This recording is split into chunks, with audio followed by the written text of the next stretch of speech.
Hello, and welcome to the latest video in this series recorded for 24-Hour Answers, where we look at becoming a better programmer. This time, we'll be looking at something called a struct, which is essentially your own bespoke data type. A struct is comprised of any primitive, such as an integer or float, but also any other struct that you might create. Don't worry if that seems a little confusing at this point, because we'll be coming back to it with some examples.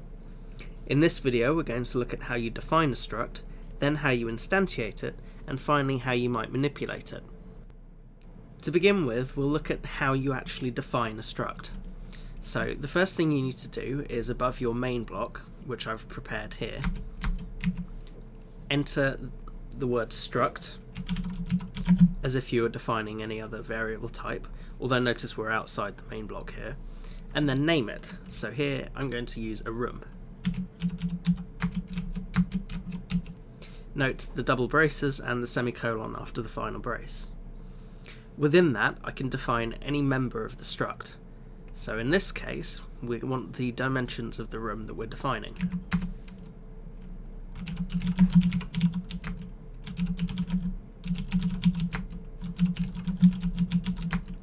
And we'll put a name for the room as well. Notice the use of a pointer there, which we covered last time. And as I said, any structure can contain another struct, so we'll make house and put within it an address, and let's have obviously some of our rooms.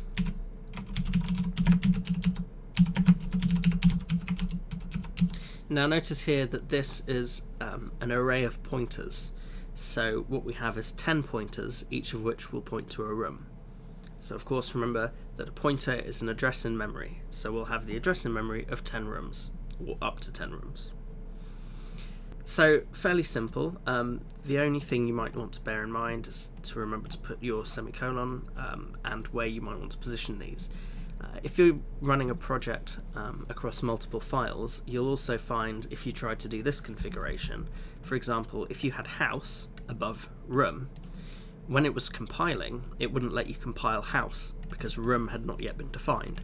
So you can define these separately, just as anything else. Any other variable. Of course, we see build succeeded. So how are we going to use this? Well, we'll start off by creating a house. Oops.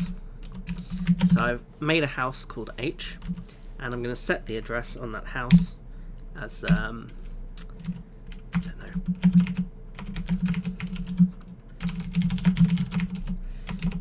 Right, what you should notice is this dot symbol here, which says that we're looking at a member of the struct, and we're setting the member of that struct to the specified value. So here 10 Palace Road is being set to the address, and the address belongs to that house. Now, just to sort of reinforce this, we'll also want to set all the other structs, which are the rooms, in this struct to nulls. So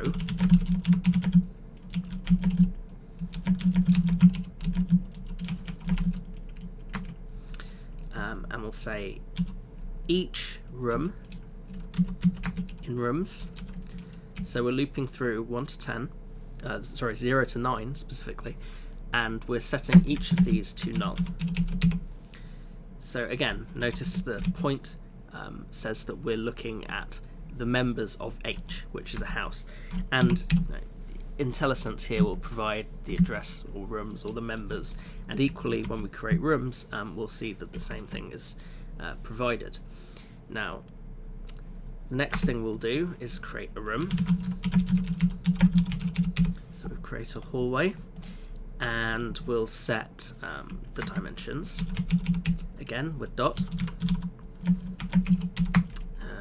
We need length and height. Oops.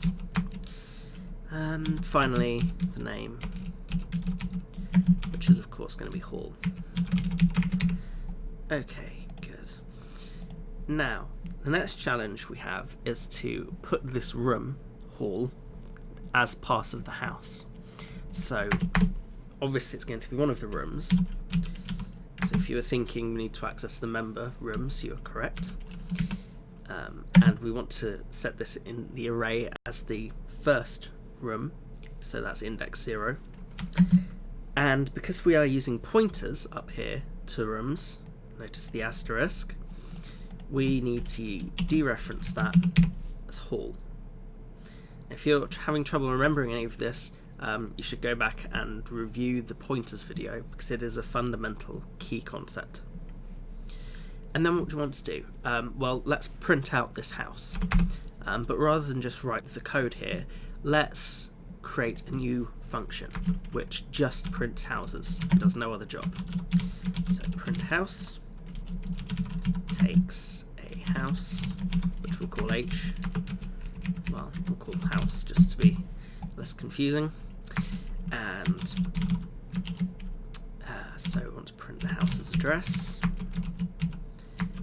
We'll print a new line. Print 2 new lines actually. And then we'll loop through the rooms. Again, same way we did before. Int I equals 0, I is less than 10, I plus plus.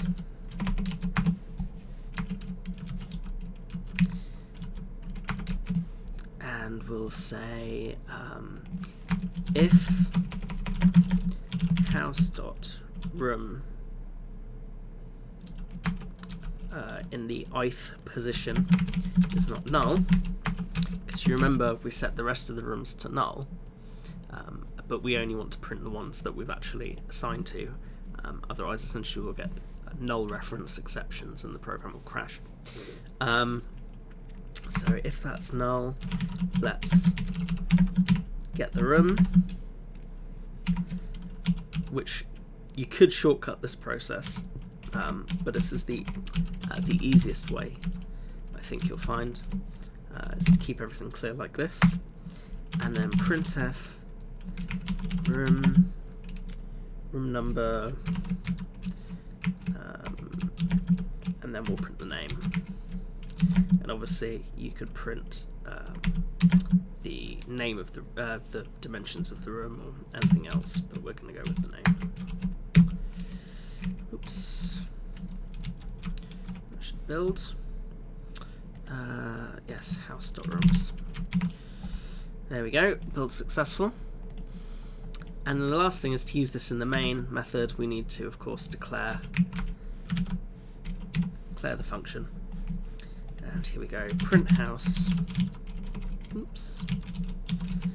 And we'll do a trusty system pause there so we can inspect our results. So I think that's good. We'll test it. Build, run, and here we can see we've printed the address and then room number 0 hall, which is pretty much the output we'd expect.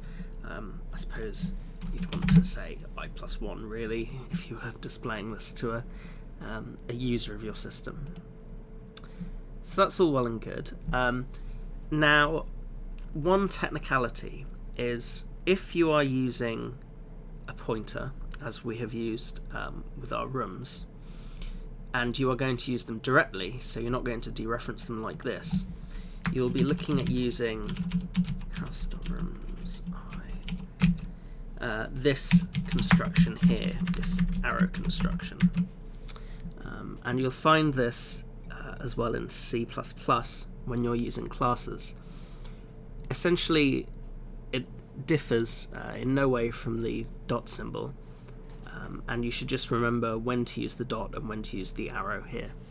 And use the arrow if you're looking at a pointer, because our array was an array of pointers, and then this sort of has an implicit dereferencing, so it includes the asterisk symbol there. So just to prove the point, rather than do this, you could indeed do this.